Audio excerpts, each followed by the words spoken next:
Nah ini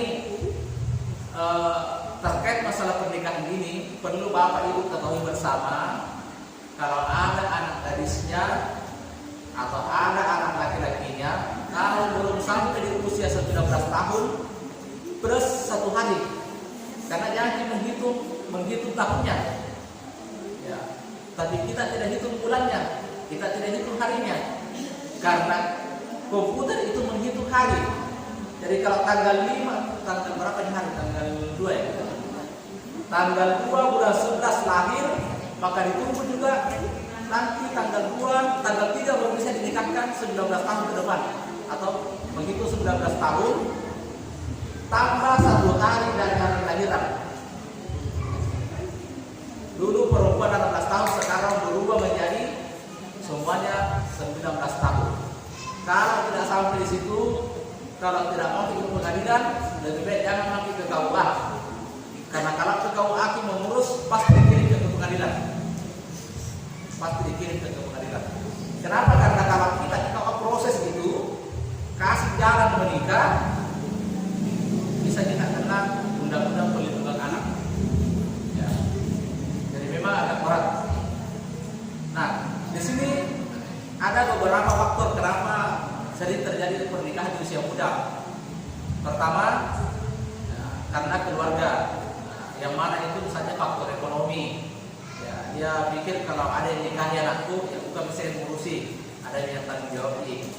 Ya mungkin di satu sisi benar alasan kita, tetapi kita harus juga berpikir bahwa ada dampak, ada efek yang jauh lebih berbahaya ketika kita paksakan anak menikah di usia yang masih muda. Ya, secara biologis, secara fisik, tentu tubuhnya belum siap. Baru 16 tahun, 18 tahun, 17 tahun itu kan masih usia SMA.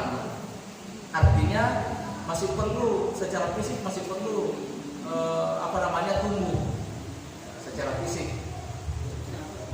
Belum lagi secara psikologis, belum siap untuk berhadapan dengan berbagai macam persoalan. Ya, ini saya kira kita ini yang sudah menjalani rumah tangga tahu betul bagaimana beratnya menjalani rumah tangga. Ya, berat kalau orang belum menikah, tetapi sebenarnya lebih berat kalau sudah menikah. Ya, kalau belum menikah beratnya kan, kalau laki-laki paling beratnya itu kalau malam tidur sendiri tapi pagi bangun berdua, pasti hanya itu beratnya bagi laki-laki. Tapi kalau sudah menikah, yang tadinya hanya satu yang perlu dipertimbangkan, dipikirkan, itu berubah menjadi 2. Sehingga ketika usia anak kita belum dewasa secara fisik maupun secara psikologis, itu sangat rentan timbul masalah dalam keluarganya. Karena itu pemerintah kita melalui undang-undang ini, Undang-Undang Nomor 12 Tahun 2019, mengharuskan bahwa biarkan anak kita dulu tumbuh menikmati masa mudanya. Kalau masih sempat sekolah, menikmati pendidikannya. Karena kalau cepat dinikahkan itu risikonya sangat besar. Ada banyak risiko yang bisa ditimbulkan. Nah di sini juga orang tua belum paham. Nah ini poin kedua. Kenapa orang tua terkadang menikahkan anaknya di usia muda? Karena orang tua belum paham pentingnya pendidikan. Nah ini perlu menjadi pertimbangan kita sebagai orang tua. Sayyidina Ali itu pernah mengatakan begini, Alimu auladakum ghaira ma ulimtum fa innahum khuliqu li zamanin ghairi zamanikum. Ini pesan untuk kita sebagai orang tua. Sayyidina Ali mengatakan, berikan pendidikan, berikan keterampilan kepada anak-anakmu melebihi daripada apa yang kau miliki hari ini. Artinya Sayyidina Ali mengatakan, ajari anakmu memiliki keterampilan pendidikan lebih tinggi dari kita hari ini. Kenapa? Fa innahum khuliqu li zamanin ghairi zamanikum. Karena anak-anak kita ini diciptakan oleh Allah untuk tantangan yang jauh lebih berat, tantangannya daripada tantangan yang kita hadapi hari ini. Ya, coba kita bawa ini dalam kehidupan kita sehari-hari. Betapa Sayyidina Ali. Kita ambil contoh begini. Dulu sekitar tahun 2010 yang lalu, 2010 sampai 2015 lah masih ada. Mungkin ibu-ibu masih sering, mungkin juga masih merasakan atau mungkin menyaksikan ketika musim panen padi. Kalau musim panen padi, kita mungkin masih merasakan rombongan ke sawah, bawa sabit, dibungkus kepala pakai kain, pakai bedak, tebal, pergi ke sawah, potong padi. Dan kita dibayar kadang 20.000 per hari, bahkan kadang lebih dari itu. Itu dulu. Tapi hari ini pemandangan itu tidak ada lagi kita lihat. Kenapa tidak ada lagi? Karena semuanya dilakukan oleh robot, semua dilakukan oleh mesin. Sudah dalam karung memang baru turun dari mobil. Mulai dari fotonya, derosnya, sampai masuk dalam karung baru turun dari. Artinya apa? Itu tantangan zaman untuk anak-anak kita ke depan lebih berat. Dulu kita saingannya kan sesama manusia. Sekarang saingannya anak-anak kita dan kita rasakan itu bukan lagi manusia, robot. Jadi lapangan kerja kita yang pernah kita kerjakan diambil oleh mesin. Sehingga sumber penghasilan kita akan semakin berkurang. Ke depan ini tenaga manusia semakin sedikit dipakai. Apalagi kalau tidak ada keterampilannya. Dan dipakai makin. Yang dipakai tinggal yang bisa kendalikan itu mesin.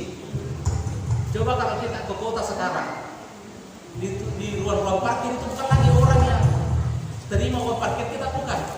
Tinggal ditempel di robot, maka terbuka lapangannya. Yang dulunya dikerjakan oleh manusia, dikerjakan sekarang oleh mesin. Jangan makin masuk makin di matahari menuju. Semua sudah serba mesin. Kita di tol, dulu saya waktu masih sekolah, kalau kita lewat tol, kita masih berinteraksi. Kita ambil kartisnya, kita bayar, kita tunggu kembaliannya. Sekarang coba-coba kalau tol Makassar, jangannya biar berapa juta wanta, kalau di dompet tidak ada gunanya lewat tol, tidak bisa. Tidak ada gunanya. Karena tinggal ditempel kartu. Tinggal ditempel kartu, buka palang, kita lewat. Terpotong dana kita di situ. Artinya apa? Saingan hari ini saja kita sudah merasakan bersaing dengan robot. Bagaimana nanti anak-anak kita? Kalau anak-anak kita tidak ada bekal pendidikan yang dimana dia mampu melakukan lebih daripada yang dilakukan oleh robot, maka menganggur nanti manusia yang bekerja dalam robot. Coba penjual sekarang, ada penjual baju di sini atau penjual apa saja, ada pedagang di sini. Dulu saingannya pedagang itu sesama pedagang. Tapi hari ini saingannya pedagang bukan lagi sesama pedagang. Apa saingannya? Ada Shopee, ada Bukalapak, ada OLX, dan macam-macam. Saya termasuk ini beli kamera seperti ini, saya tidak beli langsung, saya beli lewat aplikasi saja. Kenapa? Karena kita tinggal di tempat dulu baring-baring beli, tinggal tunggu datang barangnya. Bahkan hari ini saya tunggu lagi 2 paket saya mau datang. Artinya orang tidak belanja lagi di toko sekarang, di toko-toko yang ada di sekitar, tapi orang belanja melalui aplikasi. Dan ke depan pasti lebih canggih. Ke depan pasti lebih canggih. Artinya apa? Jangan kita berpikir bahwa pendidikan itu tidak penting untuk anak-anak kita. Karena kalau anak-anak kita tidak punya pendidikan, pasti nanti akan menderita. Kenapa? Zamannya mereka beda dengan zamannya kita. Zamannya kita hari ini mungkin masih bisa. Kenapa? Saingan kita masih belum banyak robot yang menjadi saingan kita. Tapi sekarang, coba papan tulis dulu kau mengajar orang begini kan pakai papan tulis. Sekarang tidak ada lagi. Coba di sekolah-sekolah itu jarang lagi ada sekolah yang pakai papan tulis. Semua pakai begini. Artinya nanti anak kita kalau tidak bisa operasikan ini menjadi penonton. Kalau kita hari ini tidak bisa pakai begini itu tidak masalah. Karena kenapa? Kita masih bisa cari dunia lain. Tapi anak-anak kita ke depan yakin dan percaya akan ketemu dengan masa seperti ini. Jadi guru tidak bisa operasikan ini, akan jadi guru pengangguran. Bayangkan di depan tantangannya anak-anak. Kita saja hari ini merasakan perubahan begitu cepat. Coba ini HP, berapa barang yang dikasih hilang. Radio tape hilang gara-gara ada HP. Jam tangan sudah mulai hilang gara-gara HP. Kalender jarang orang cari betul kalender karena ada di HP.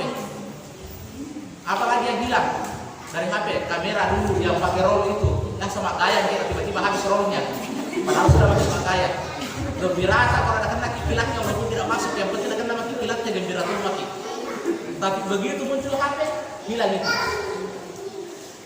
Sekarang televisi sudah mulai bergeser. Itu jarang sekali televisi menyala. Kenapa? Lebih cepat kita nonton YouTube. Orang sudah baku cuek-cuek sekarang. Di kantor KUA saja sejak masuk WiFi di sana, dulunya kemarin kita ribut, bercanda ribut, sekarang tidak, masing-masing buku-buku begini. Tidak ada lagi baku pada peduli. Artinya apa? Tantangannya anak-anak kita ke depan. Coba rasakan mungkin. Anak-anak kita saja sekolah pakai HP sekolahnya, pakai online. Artinya apa? Kita sebagai orang tua jangan pernah berpikir bahwa pendidikan itu tidak penting bagi anak-anak kita. Jangan pernah berpikir seperti itu. Jangan berpikir bahwa nanti sekolah kalau mau jadi pegawai, tidak. Jadi pegawai juga sekarang kalau tidak tahu operasikan komputer itu dianggap buta huruf, itu sama dengan orang buta huruf. Ada dari Jakarta sekitar 2 tahun lalu saya diklat di Makassar. Itu dari Jakarta pematerinya mengatakan begini, kalau ada PNS tidak tahu online buka di laptop ini online seperti ini, mengoperasikan ala-ala IT seperti ini, maka itu sama dengan orang buta huruf 10 tahun yang lalu. Jadi kalau ada guru tidak bisa mainkan begini, itu katanya sama dengan guru yang buta huruf 10